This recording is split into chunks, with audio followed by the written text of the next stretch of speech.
Welcome! I will be showing you in this video how to do the Universus demo experience. This video will be showing you not only how to do the demo experience, but also explaining all the cool things that I have learned throughout all of the months that I've been doing this demo. In here we'll be using the Mikasa and Eren decks from the Attack on Titan series, and it has been by far some of the best, if not the best, demo experience so far that I have ever used. I'll be explaining you all the small little details that I've learned along the way, as well as some of the phrases you can use for beginners that have been extremely helpful, and little tips that will be able to do a lot of things for both yourself and for other players. Alongside, I must also point out this is the demo experience that I personally used. This is closer to the actual boot guidance, but it is still somewhat different, mainly because this way helps out a lot of experiences, and it can actually go in a couple of different routes, and I'll be going into those routes very shortly. Alright, for starters, we are not even going to look at the decks right now. Let's put these to the side. The first thing you want to teach people is the staging area.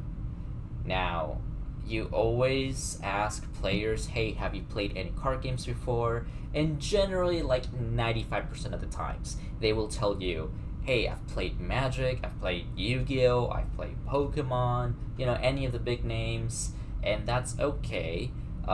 Just if you played those games that they have played as well, you can use terminology from those that helped out. Like, for example, if they played Magic, you can say, hey, these are kind of like lands. Or if they played like Pokemon, yeah, this is kind of like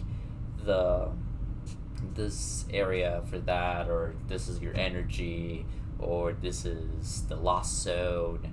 Or if they play Yu-Gi-Oh!, you can say, hey, this is kind of like the graveyard, this is exile, this works, momentum works like XE materials. Stuff like those that can help out a lot. But yeah, you explain, hey, this is the stage, this is where you put your deck, this is where you put your discard pile, this is where your character goes, and then our own unique mechanic, which is the card pool. And then you explain, this is where you have your progressive difficulty. And then you want to use phrases like, we will be going over this shortly, but in the meantime, let's just look at the stage, and this is how everything looks. Once you have all of that, and you show how the stage looks, then we move on into the decks.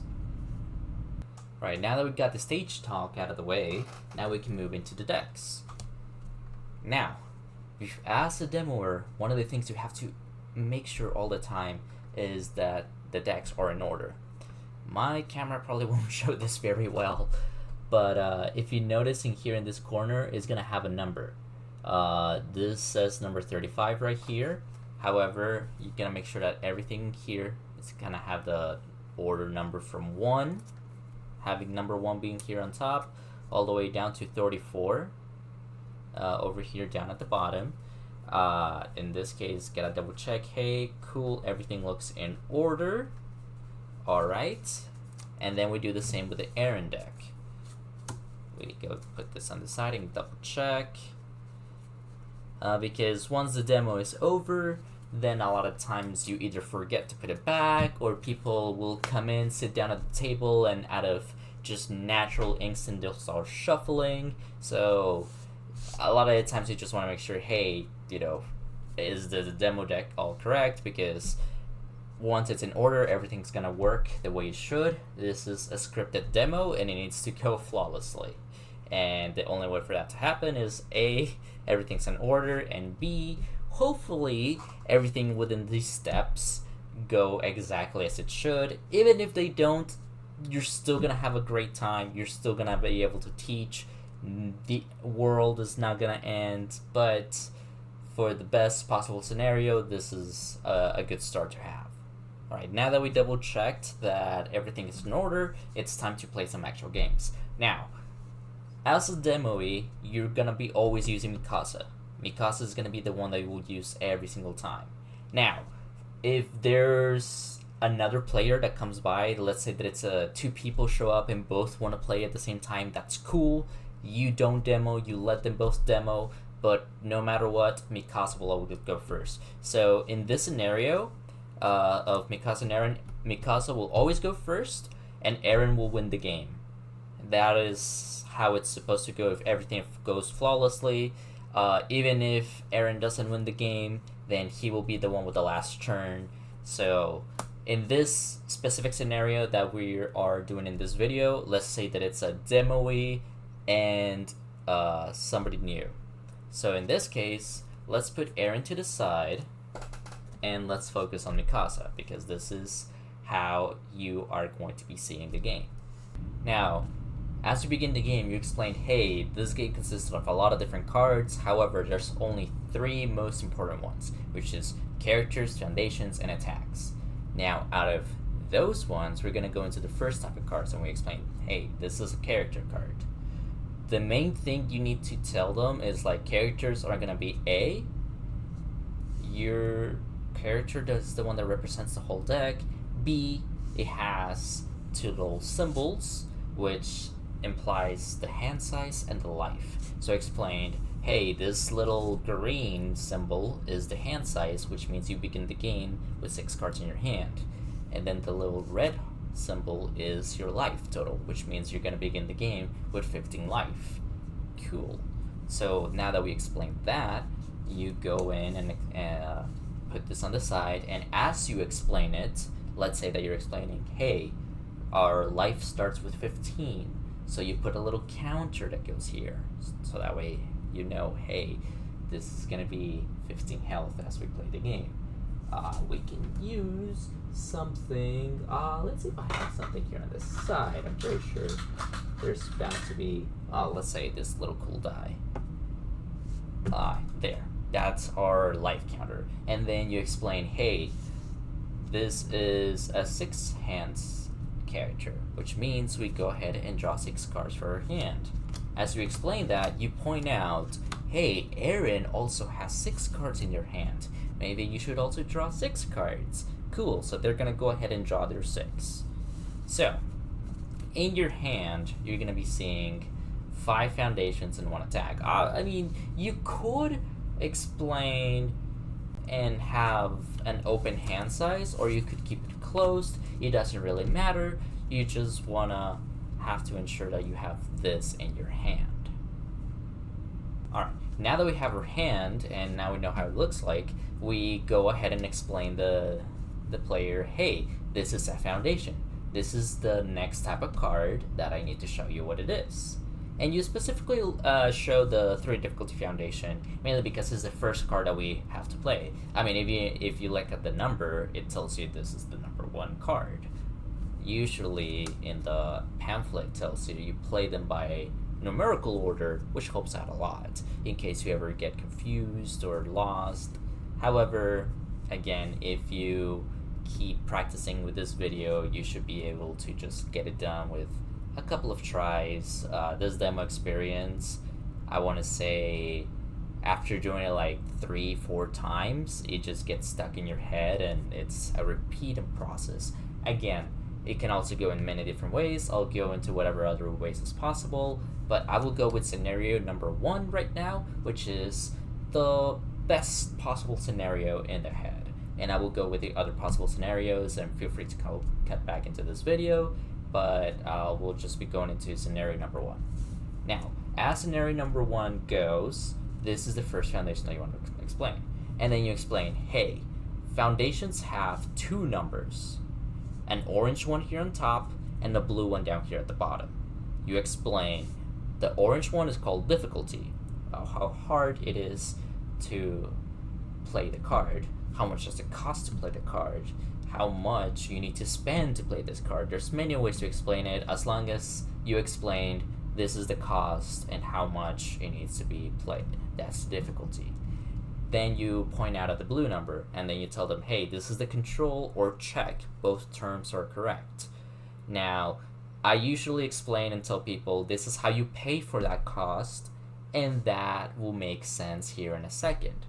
You say it with that phrase just to let them know, hey, this is going to pay for the cost, but you're not going to see it not right now, because it's one of those things that it's hard to explain until you're actually playing. Now, as you tell them, now that let me show you how this is played, or now that this is how a foundation works, let me show you how to play it. And then you go back and explain, this is the progressive difficulty, this is the card pool, and this is what they do. So, for example A, this is how you would play a foundation. I would place this card at the beginning left to right, and then you point out the arrows that it's always left to right. And then you explain, hey, this tells me that it's at a difficulty of 3. So every single time I try to play a card, or I attempt to play it, I'm gonna discard the top card of my deck. Or if they play Magic or other card games, the term mill is a lot more often used, so a lot of players will understand that. So you can say, I'm gonna discard the top card of my deck, or you're gonna say, I'm gonna mill the top card of my deck. Either or will suffice. So as long as you just put the top card of your deck into the discard pile. And then you explain, hey, now that I've done that, I'm gonna look at the blue number. If the blue number is equal or higher than this one, then the check passes, and then it's able to be played. Now, some players will use other terminologies, or you can always say you need to match or beat it, you need to have the same or above. You can say it in multiple ways. People will be saying it or understanding it. If they ever give you the huh reaction, then feel free to use other terms that that are similar, and eventually you're gonna hit the right spot. And then when you see a player saying, oh, you mean like it needs to be equal value or above, and then you're like, yeah, exactly like that, and then you just keep saying equal or above or whatever they said to make sense in their head. You don't want to make it easier for them, because if it's easier for them to understand, everything else is just going to be smooth, and that's definitely going to help out a lot.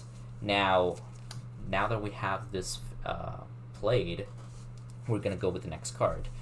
Again, this is how our hand looks, so we're going to go with this 2 difficulty, specifically the 2 difficulty one. Now you tell them, hey, now this is the next card that I'm going to play. And then you would specifically tell them something around like this.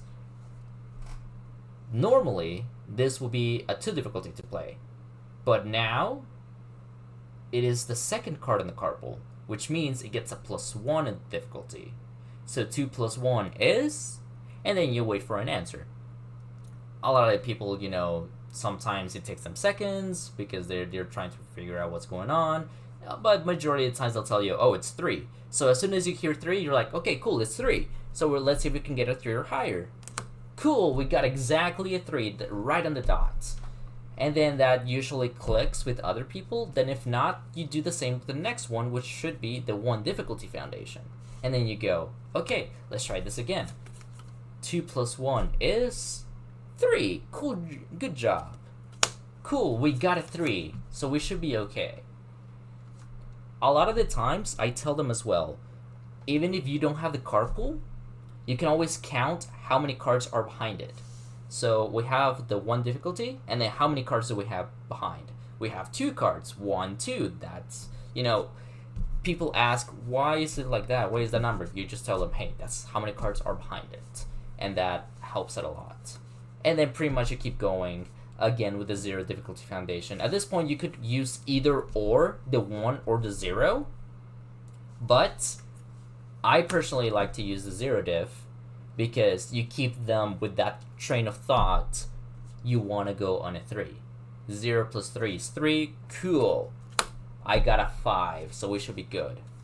And then you tell them, hey, 3 is the lowest possible check, and 5 is maximum, so I could probably risk this. Let's see if we can get a 4 + 1, that's a 5. Let's see if we can get a 5. Yikes, I got a 3.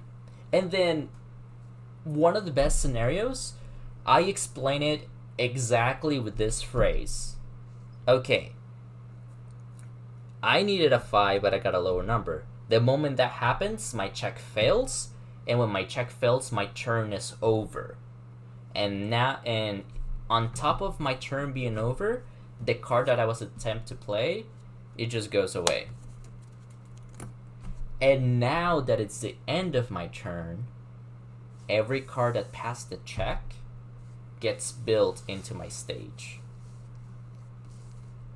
And it's very helpful for a lot of players to understand that the building doesn't happen until my turn is over. Because as Eren Yeager goes, they have the option to end the turn early, and you want to emphasize that, hey, they don't get built because my check failed. They get built because my turn is over. And you want to explain that to them. But yeah, now that you've seen turn 1 how Mikasa goes, I'm going to show you how Eren Yeager is supposed to go. Now that it's Eren Yeager's turn, I need to show you how their hand is going to look like. So this is how the hand of Eren Yeager is going to look. So, as you can tell, it's mainly going to be foundations because that's the first thing that they're going to be noticing. And again, it's going to be their turn. Now, on an actual game, players that tend to go second, they often choose to draw their card for turn. A lot of people forget that this is an optional thing. A lot of people draw it because it is card advantage, and people prefer to have more cards if they're available to do so. However, in this demo, they are not going to draw a card. We're gonna leave it as is. A lot of the stuff that we do in the actual game, review, or like cycling, all of that stuff is not part of the demo. The demo is meant to be short, fast, to the point, and going over with the basics of the basics, even though everything else is already common knowledge for players that have been playing this for a while. And again, one of the things that they were aiming for this is for make it easier for beginners to not, bombard them with a bunch of information. It's meant to show them the basics of the game while at the same time, explaining a whole new game that can easily be done within the span of like 10-15 minutes. With that being said, this is how Eren Yeager is supposed to go. Now, one of the things you may notice is that there's 2 3-diff foundations on their beginning hand. Obviously, you want to explain to them, hey, you mainly want to use your highest difficulty card first. That makes sense. So they want to go with the 3 difficulty foundation. Cool, they played that. And let's see if they can check a 3. Cool, they'll pass it. Now, because of that knowledge, they also might want to start playing the 3-diff foundation, which makes complete sense. However, on top of this, having the risk of having a 3, we want to ensure players and teach them, hey, you could play this, but this is safer to play. Because even if you check a 3, that's not going to fail. But if you check a 3 there, you could fail and you don't want your turn to end. You want to explain that to them very precisely. So even if they make the mistake of like, oh, I'm going to play this and I check and they fail for whatever reason, hey, they are going to fail. Well, I mean, you don't explain this later about common characters, even though for us it is common knowledge that, hey, commit, check, and pass. This is not something that you will want to teach yet. It will come up later. In the meantime, I prefer to explain, hey, I want you to learn to play it safe. Early game. On your first turn, you want to play safe. And that is by far one of the best things you want to teach someone that is starting. Like, hey, yes, you could risk, but play it safe first.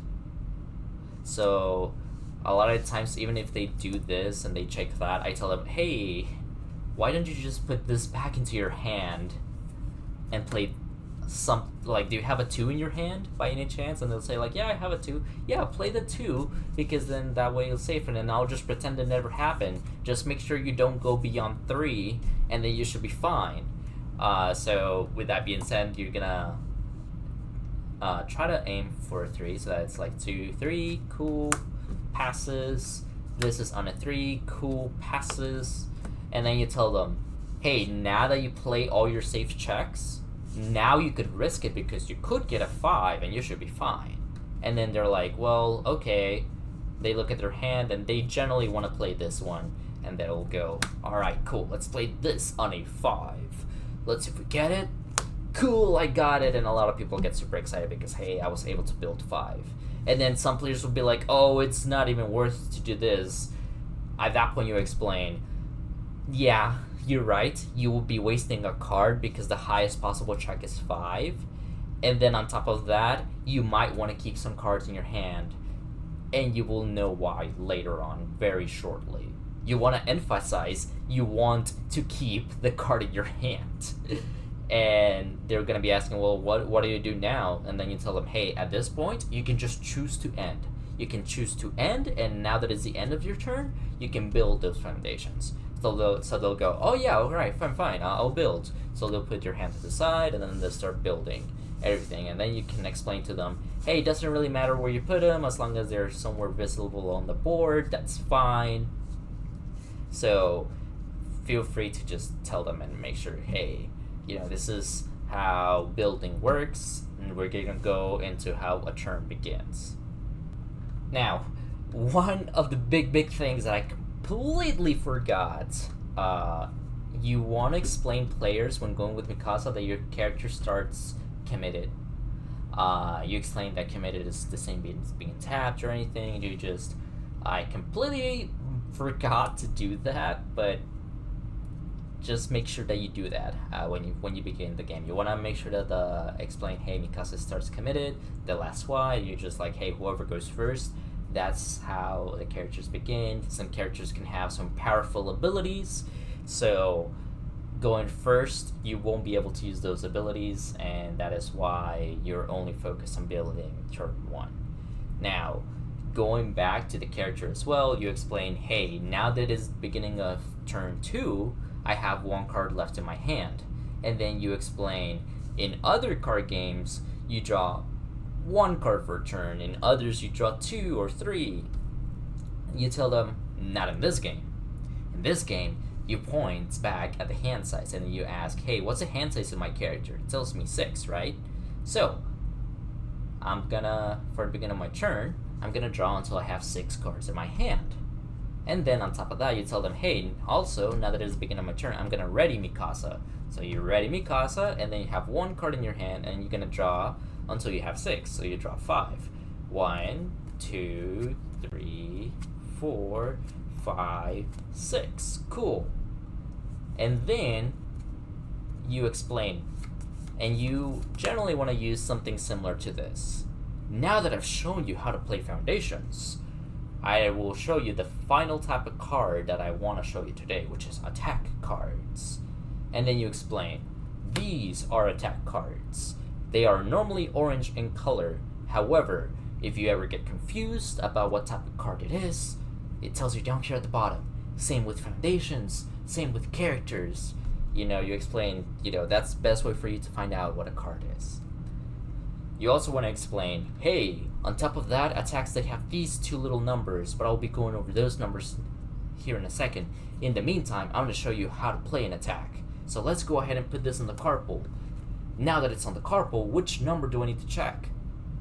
5, that's right, cool. Now let's see if we can get a 5 or higher. Ooh, awesome, we got a 5.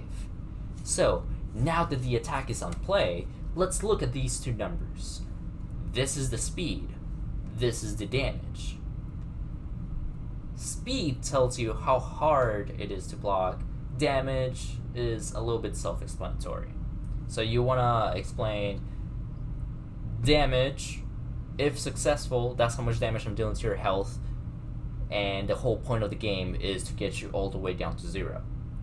Speed determines how hard it is to block. and I'm gonna explain you how we're gonna block. And then you tell them, hey, do you remember how you have only one card left in your hand? Well, this is where it comes into place. So, their opponent is gonna show you their hand, which is this one. And then you explain, hey, why don't you play that in your card pool? So you tell them, hey, put that in the card pool, which on their end is gonna look more like this. Okay, cool, I'm gonna put that in the card pool.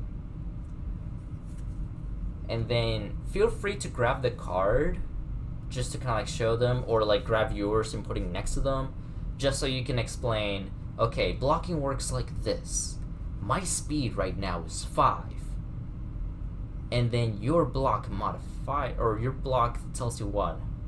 It is +0 on the shield, right? Cool. So, 5 plus 0 is, and they're gonna answer 5. It's like, cool, 5 plus 0? 5. Cool, that's awesome. So that means you have to check a 5 in order to pass the check. So they're gonna go ahead, boom, check a 5. Awesome. Successfully blocked. So you explain to them, let's say for example that this is their card pool right there, right? Cool, they successfully blocked it. And then you explain, awesome, awesome.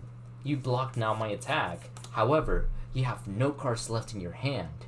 So what happens if I play another attack?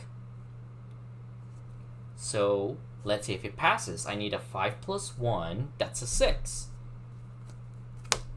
Yikes, I got a 3. Now, normally this means that my turn will end. However, I don't want my turn to end. So how many more do I need to go from 3 to 6? That's right, I need 3. So I commit 3 foundations. 3, 4, 5, 6. We managed to get to 6.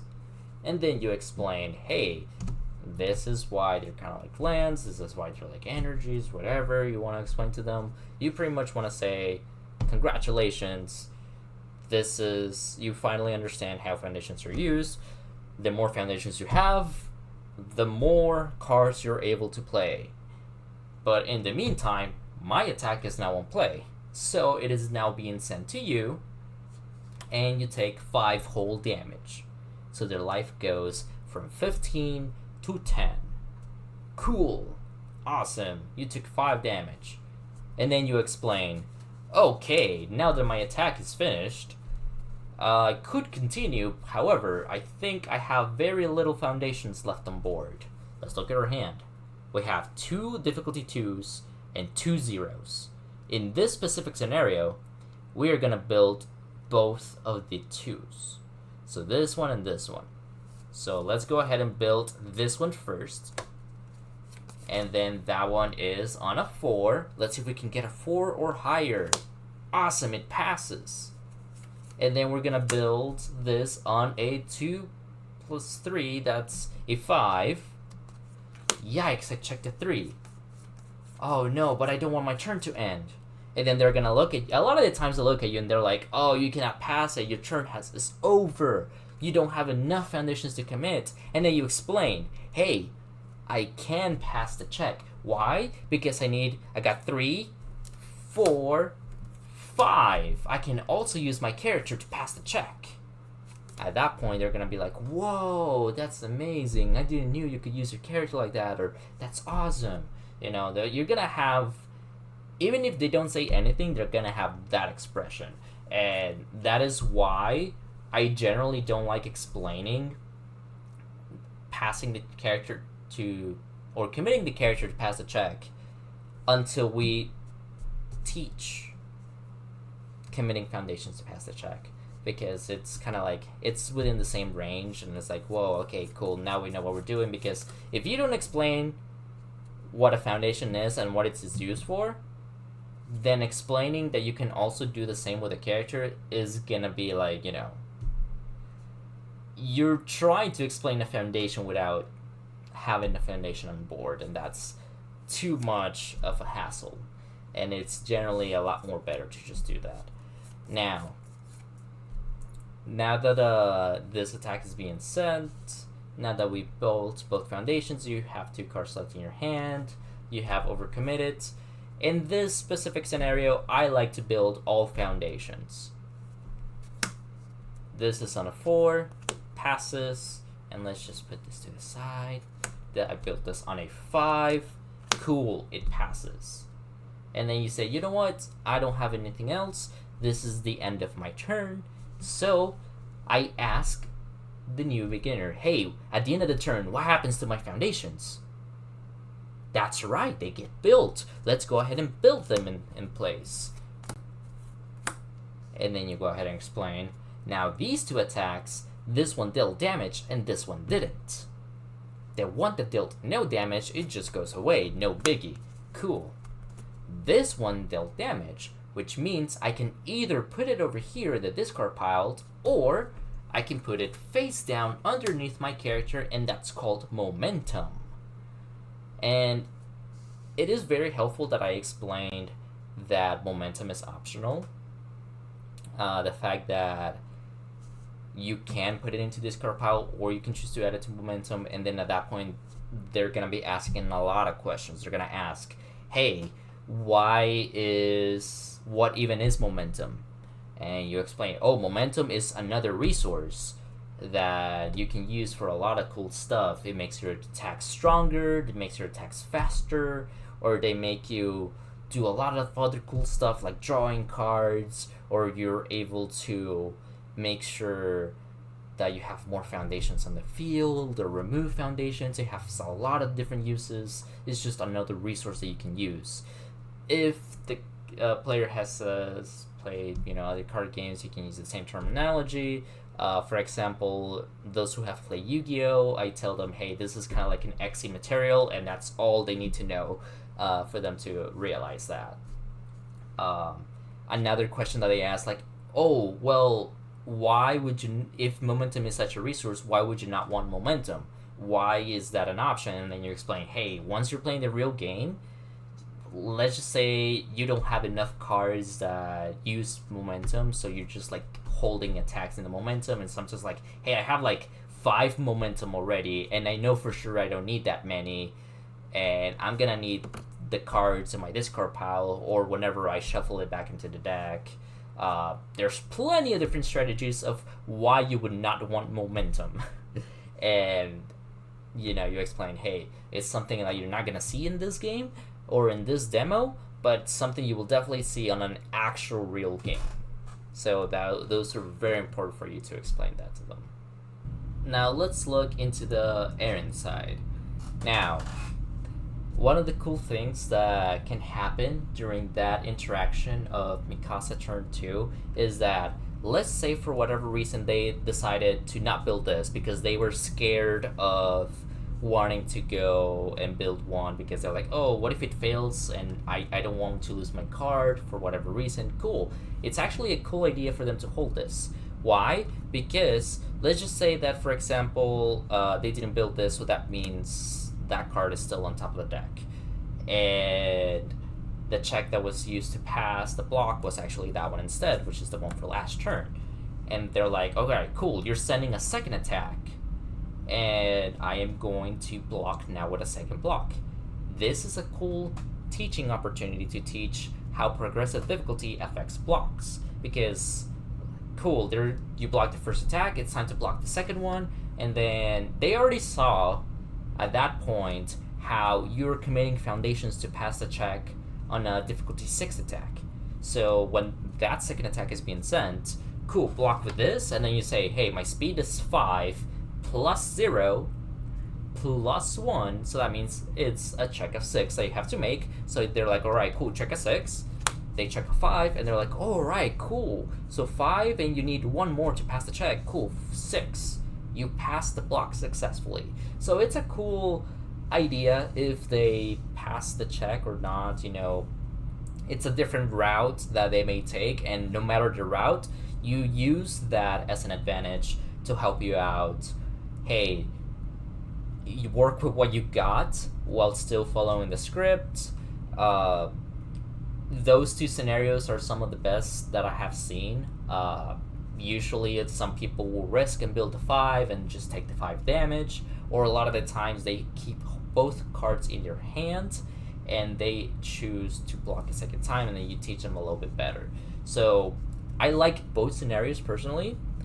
So whichever one you want to show them, hey, risky play of having 5 foundations can lead to having damage early, or playing it safe and having 2 blocks and you have full health and you're able to like block both attacks. So in this scenario 1, they should go for the riskier route, and that's fine, you know. It lets them deal damage.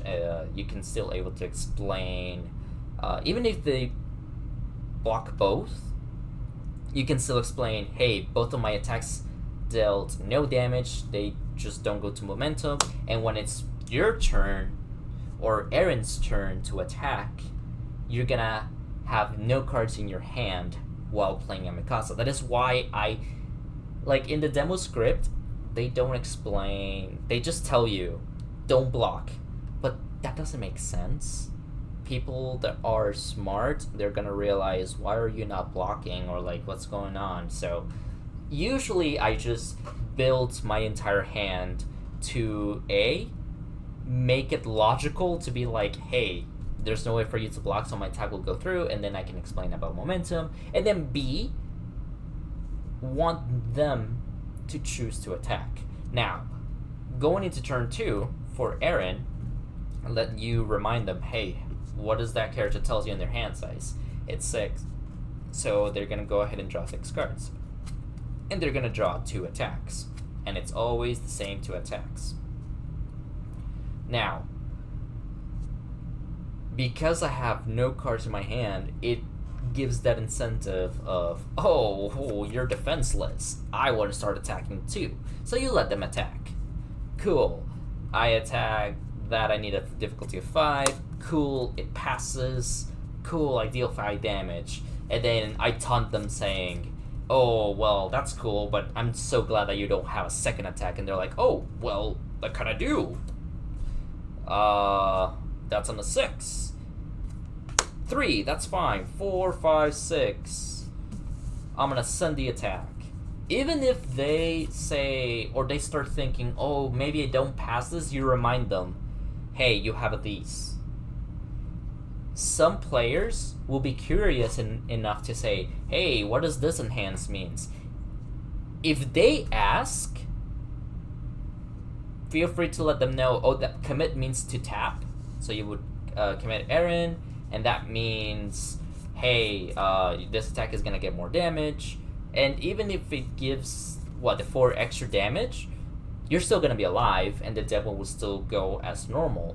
But you don't tell them about enhances unless they ask. If they're curious enough to ask, cool, we're no one to deny challenge. They're here to learn, and what better way to learn than when they ask questions? But if they don't, just, ignore it. It doesn't exist. Not right now. So, now that they both attacked, it is time to build foundations. They're gonna have a 3 diff, 2 zeros, and a 2 diff. Ideally, the best possible scenario is they want to build the 2 diff. And they play it over here. And then that's a check of 4. Cool, it passes. And you mainly want to tell them they want to build this. Some of them will be willing to play this because it's higher, and that's fine. But in this best possible scenario, they want to check this. They want to have this as a block. Build that. They want to build this on a 4, and it passes. However, they can still play this here, and, have these both built or whatever. The only thing that happens is that, let's rewind the checks. Let's say that they want to go that route. Let's say that this is on a 5. Cool. This is on a 4. That's 3, so they have to commit 1. That's 4. And then they keep 1 to block. That foundation that they committed, it's gonna be super important later. That is why I prefer the route of them just doing that so they don't commit this one. And they'll have 5 foundations ready by the time Mikasa attacks again. These are going to be important very later. It doesn't really matter if they committed or not. The only thing that matters is that they built this specific foundation. Shocking Discovery is the most important foundation that they built. Even if they build it here, wherever they want to choose to build it, it needs to be built. A lot of the times, if I don't see them building it, I tell them, ooh, can I see your hand real quick? Ooh, this card looks super cool. Why don't you just build this one too? So I encourage them one way or another that they might want to start building this one because it's the only foundation with an enhance. And enhances are going to be so important this next turn. So now that we have all of that ready, we tell them, hey, foundations are built. What happens to your attacks? They'll say, oh, cool, they both deal damage. They can just both go to momentum. Or they can both go to the discard pile. A lot of the people just choose to put in momentum, and that's fine. But that is usually how turn 2 of Eren Yeager goes. Alright, now going back into Mikasa. Now, I know this is going to be a little bit harder to show due to obvious reasons, but the cool thing to keep in mind is that your opponents will have 5 foundations ready and their character ready as well, alongside Shocking Discovery built into this stage. Now, it is now Mikasa's turn, the final turn for Mikasa. We're going to go ahead and ready her. Ready everything on stage. You always explain it is always ready first, and then you draw to your 6 hands. So we're going to go ahead and draw our 6 cards. Cool. Now, this is how your hand is going to look like. 5 foundations and then the one really big attack. So let's go ahead and play this attack. And then you explain, now I'm going to show you the final things for you to learn about the basics of the game. So let's go ahead and play the 6 difficulty attack. Let's see what happens. I need a 6. Cool, I got a 3, 4, 5, 6. Cool. Now, at this point, they're going to want to block, and then you tell them, whoa, don't block yet. Before blocking, there's one final thing I need to show you, and that is enhances. One thing that you may notice is that on the stage, there's enhances, whether if it's your foundations, sometimes attacks, or even characters. In this case, this attack has no enhances, but this foundation has an enhance. So let's see what this one says. It says, commit.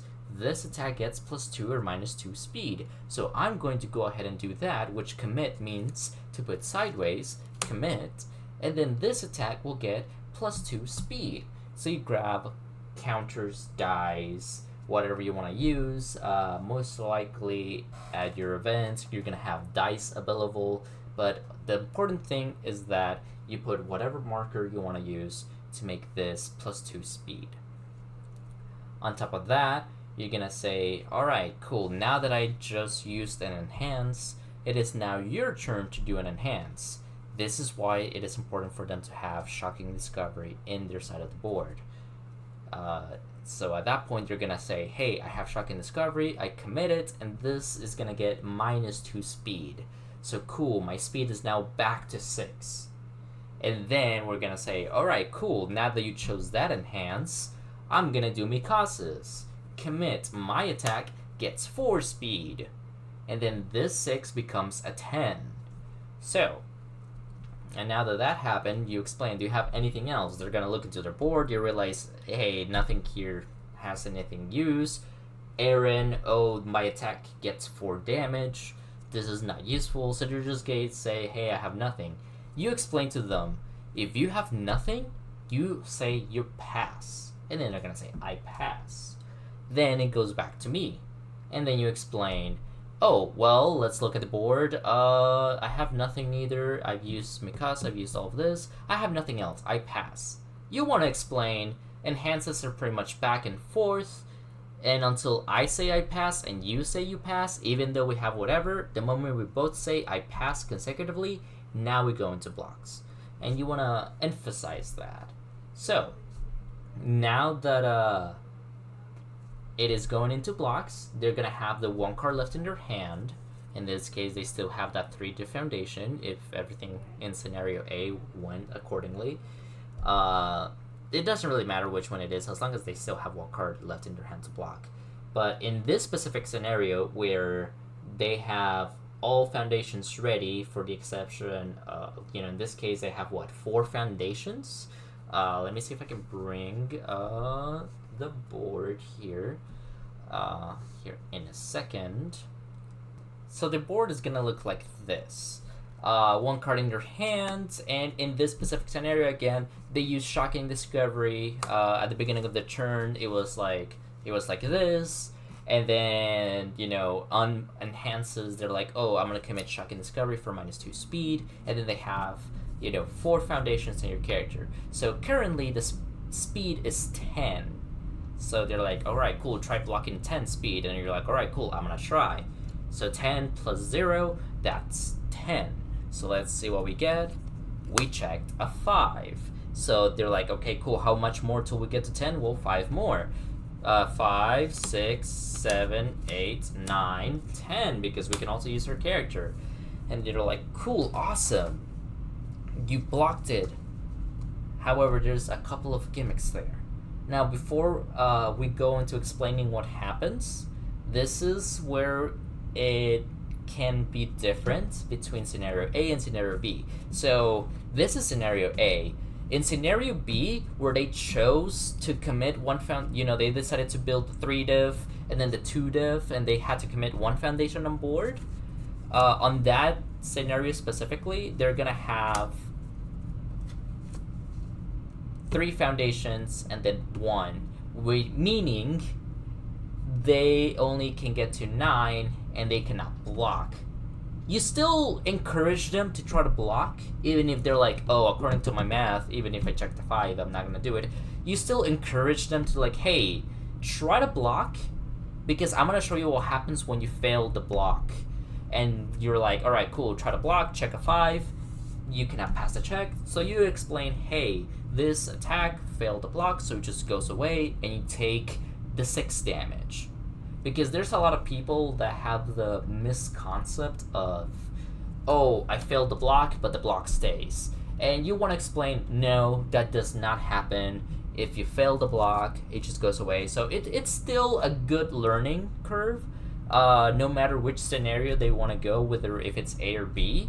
But nonetheless, again, on scenario A, which in my opinion is the best possible scenario, they have 5 foundations ready.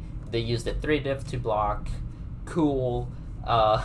You pass the check, and then we can go on explaining the next thing that there is to explain. So after they are able to block the attack, you're gonna let them know, hey, even though you blocked it, there's one cool thing that I need to show you. And let me explain this, and it is pretty much the zones, or the half blocks in this case. Now, I don't know if this is by pure coincidence or if the person that designed this demo was a genius. Doesn't matter. It helps out so much with the simple fact that this attack that we just checked, and the very last one are high, low, and mediums, which is perfect for you to explain without even having to search the cards that often. I mean, it's not necessarily the card we use, is just the block that failed the last turn. This is the current check that we had to pay for this one, and then this is the current attack. And then you explain, hey, attacks can have 3 different directions: a high, a medium, and a low, and then you point out the little arrows. Another thing to point out is that they are color coded, so highs are red, mediums are orange, lows are yellow. And then the awesome cool thing about this, even in the main set of Attack on Titan, is that attacks with high zones also have a high block. Same with the medium and medium, low with low. That's a cool, neat little design that they have. What you want to explain to the beginner player is, hey, the reason why these zones exist is because look at your shields. The shields also have the directions of high, medium, and low. Now, I attacked with a high, and you were trying to block with a medium. If you match the zone with the same zone, then it deals no damage.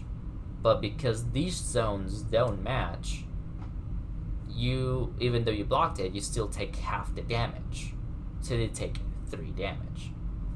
This can be a little bit difficult to explain. If anything, it's probably like the hardest part to explain for some players.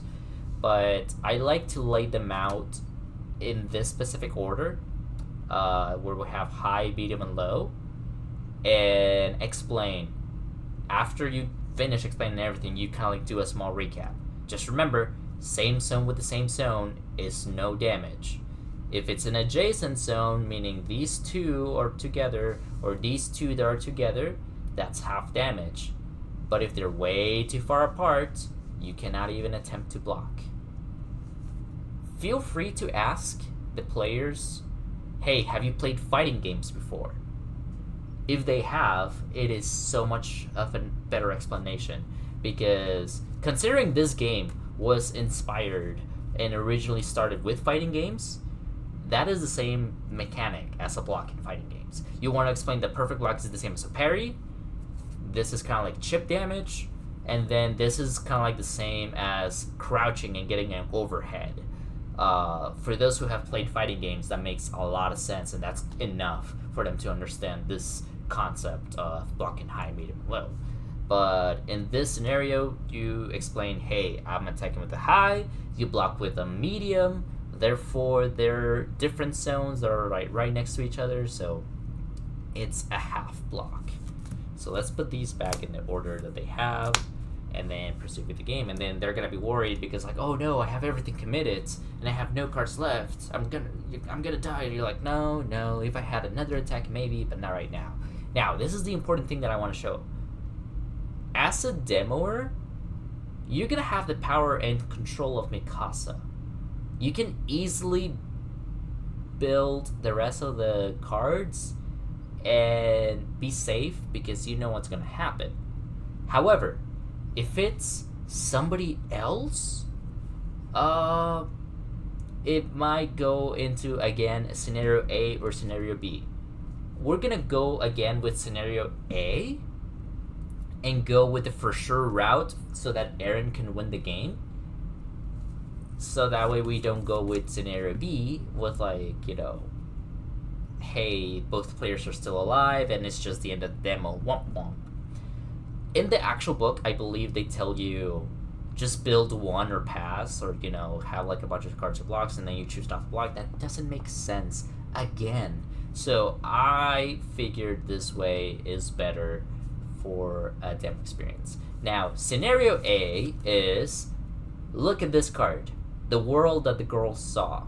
It has an enhance that tells you commit this attack gets +2 or -2 damage. It doesn't make sense now, but it'll make sense this next turn.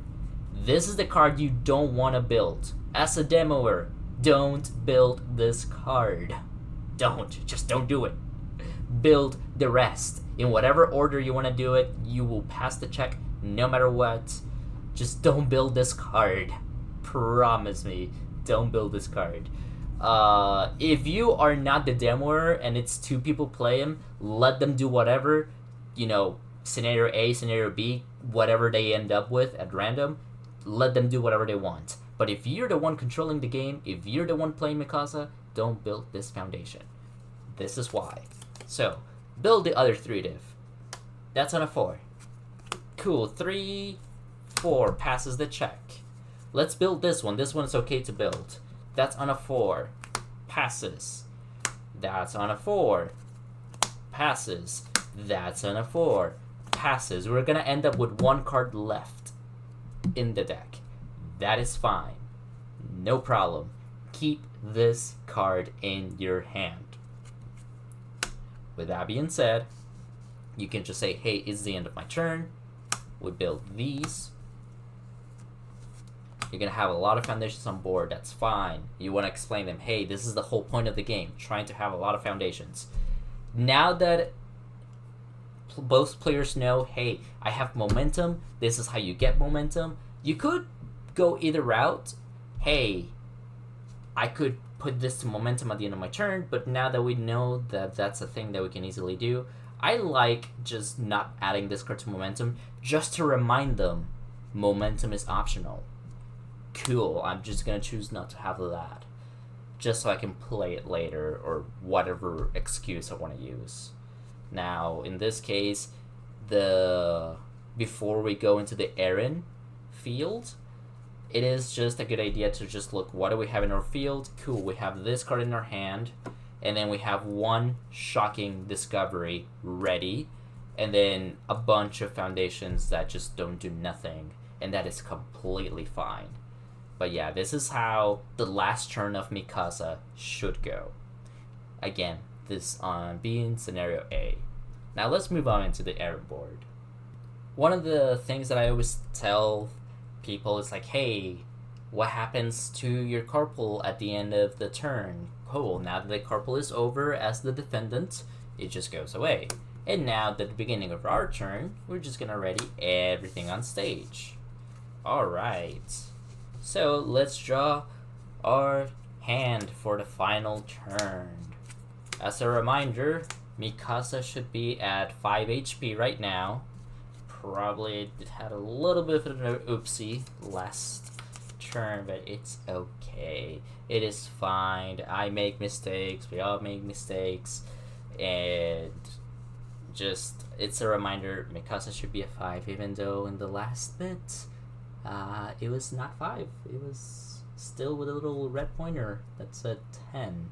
But, you know, we can always put Mikasa's HP right there, so we can kind of remind ourselves that's where it should be.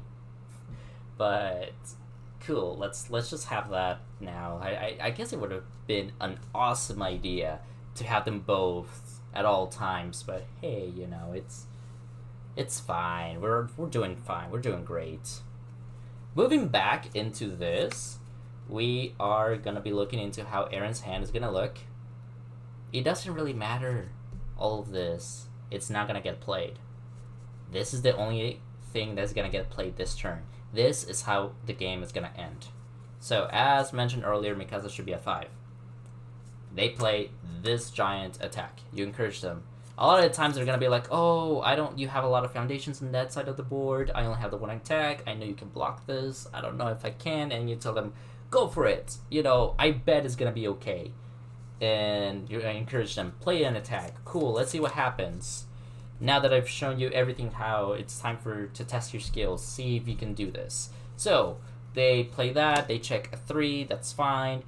You want to make sure that they don't commit this to pass the check. You tell them, hey, just commit 3 foundations, any other foundations that is not shocking discovery, just so you can do the little back and forth. So that way you can say like, hey, as the attacker, do you have any enhance? Because you get the first enhance. And then they're like, alright, cool, well, I'll do this. It says commit, my attack gets 2 speed. Then the Mikasa player will say, oh, well, I have the same card, I will commit it for -2 speed. It's back to 6. And then you can say, oh, well, Aaron, I'm gonna commit this to give my +4 damage. And this attack goes from 6 to 10. This is where scenario A and scenario B differ, but I'm gonna go ahead and go and finish scenario A and then tell you how scenario B differs. So scenario A, cool, commit this attack gets 4 damage, it is now to 10. And then Mikasa, do you have any enhances? Mikasa's gonna have 0 enhances. Cool, passes, and then goes back to Aaron. Oh, I have no enhances. I pass as well, let's go for blocks. In that scenario, Mikasa's gonna block with this card that I told you to keep in your hand. So, we go ahead and block that. And cool, pass the check, it's a 5. Awesome, I have enough foundations to pass it. However, this is a half, this is a high, so half of 10 is 5. I am dead. Aaron wins. Congratulations, you won your first Universus game. Yay! That is scenario A. That is the point where we're all happy and everything is fine. Let's just say that for whatever reason, you chose to build this card. That you're not the one in control. It is somebody else and they chose to build this card. We go into scenario B. And then they say, oh, cool, Aaron, I'm going to give this 4 damage. Oh, well, cool, I'm going to go and give it -2 damage. It goes from 10 to 8. Uh-oh. Mikasa lives at 1 point of life because he deals 4 damage instead of 5. And then they're like, oh, well, I have nothing else. I'm gonna build the rest of my foundations. Run out of deck. Ruh-roh, the demo's over. Nobody's dead. Yeah, so ideally, don't build this card. You want to keep this in your hand. I don't know why this was added as Mikasa's end. I would have loved to see this on Aaron's for you to reduce the damage on Mikasa or even buffet it up on Aaron. Like, I wouldn't mind if either Aaron gets this one way or another, because Aaron does get this card way too late in the game. And had Aaron gotten this at the same time you get your first shocking, that would have been awesome. Great. But this is the second scenario. Again, it doesn't really matter which scenario people use or they go for. It's still going to work out in the end. Whether if it's scenario A, congratulations, you won, or scenario B, you both live. This is the end of the demo. Congratulations. So now that the demo is over, you want to thank the player for spending time with you, for pretty much like, hey, hanging out with us. A lot of the times when you do demos, whether if it's for yourself, teaching a friend, or if you're doing it at a convention or anything, it is always a good idea to keep in practice that as you finish, everything is going to be out of order at the very end. Whether you are just at home or if you are, doing this for work or for whatever reason, it is always a good idea that as you talk, you start sorting out things.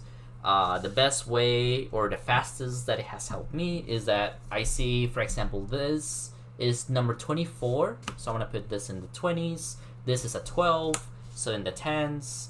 This is a 34, this goes here in the 30s, and then 23, 33, 32, 31, 30, 29, 6, 22, 22, 21, 20, 19, 18, 17, 5, 10. You get the idea. But just like how I am doing right now, where I am talking and doing this at the same time, it is, if you're able to do this, it helps a lot of time. I've done this in a lot of conventions before, so as we do it on conventions, the best way to talk to them and be like, hey, do you want to help us out? And, at conventions we give out packs. We do the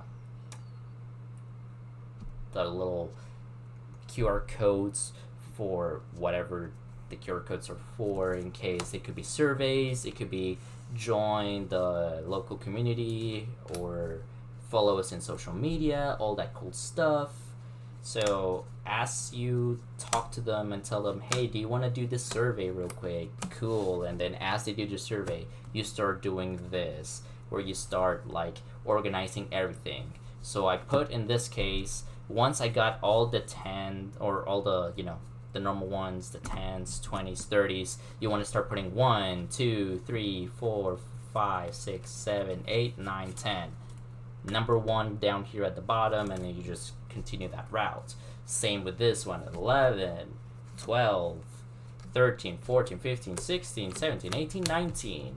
And then we put that stack on top of that until we do this with both decks. So by the time we are finished, we have them all. So then 20, 21, we got 22, 23, 24, 25, 6, 7, 8, 9.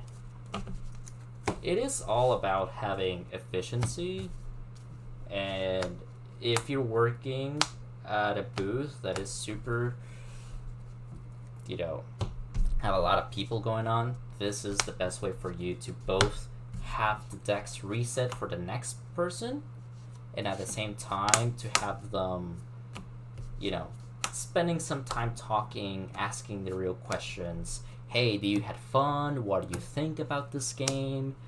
Are you local? Do you want to go to our local tournaments? It's good to build that small talk while you do this, so that way, you're encouraging, you get a little bit of a feedback. Perhaps maybe even talk about the shows.